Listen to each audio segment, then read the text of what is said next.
पाठ 19 राष्ट्रीय उद्यान जिम कॉर्बेट। यात्रा संस्मरण। गर्मी की छुट्टियां शुरू हो चुकी थीं। हम सब कुछ दिनों के लिए दिल्ली से बाहर घूमने जाना चाहते थे। पापा ने प्रस्ताव रखा, क्यों न हम सब जिम कॉर्बेट राष्ट्रीय उद्यान घूमने चले। वहाँ का नाम सुनते ही हम सबके चेहरे खिल उठे। हमारी अध्यापिका ने बताया था कि यह राष्ट्रीय उद्यान सन 1936 में पशु पक्षियों के संरक्षण के लिए उत्तर प्रदेश राज्य में बनाया गया था, जो अब उत्तराखंड राज्य में स्थित है। पापा ने वहाँ के होटल की बुकिंग करा ली। हम सामान बांधने की तैयारी में जुट गए। पिछली यात्राओं के अनुभव से हम सीख चुके थे कि सफर में कम से कम सामान ले जाना ही ठीक होता है।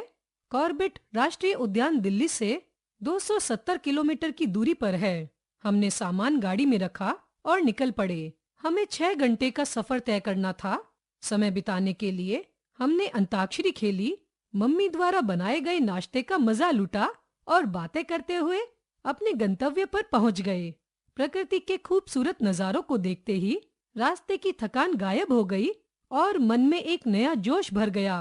कुछ देर आराम एवं भोजन करने के बाद हम सब जंगल की सैर के लिए तैयार हो गए। चारों ओर हरियाली ही हरियाली थी। खुली जीप में हम घने जंगल की ओर बढ़े। हमें देखते ही नन्हे नन्हे खरगोश तेजी से झाड़ियों की ओट में छिप गए। मेरी छोटी बहन सोनम तो खुशी के मारे उछल पड़ी। आगे बढ़े तो रास्ते में बारहसिंगा का झुंड नजर आया। वे रास्ता पार कर रहे थे। हम सब शांति बनाए हुए थे।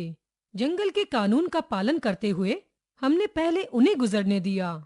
यह उद्यान वन्य जीव जंतुओं के मामले में काफी समृद्ध माना जाता है।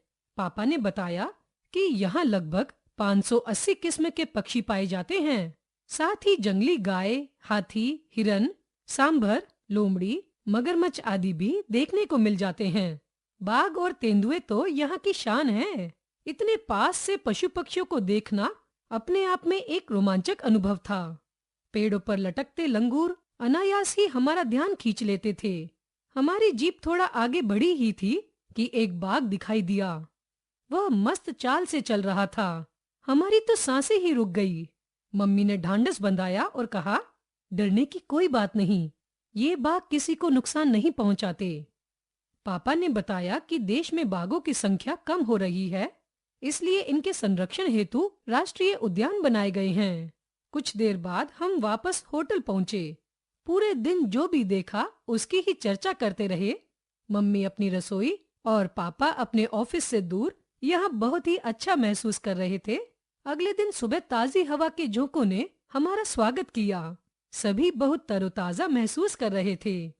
नाश्ते के बाद नजदीक में ही बहती रामगंगा नदी की ओर हम पैदल ही चल पड़े। आसपास की पहाड़ियाँ और उनके बीच गुजरती बसें बहुत ही खूबसूरत लग रही थी।